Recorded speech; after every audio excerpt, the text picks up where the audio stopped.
தேடலுக்கே தினமும் பசி இருக்கும். தேடல் என்பது உள்ளவரை வாழ்வில் ருசி இருக்கும். பாடல் போல தேடல் கூட ஒரு சுகமே. இசை பாடி வரும் இளம் காற்றுக்கு உருவமில்லை.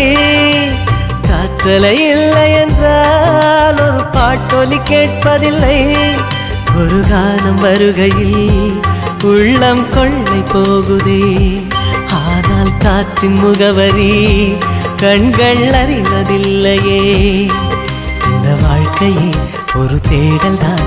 அதை தேடி தேடி தேடும் மனது தொலைகிறதே. இசை பாடி வரும் இளம் காற்றுக்கு உருவமில்லை. காற்றலை இல்லை என்றால் ஒரு பாட்டொலி கேட்பதில்லை.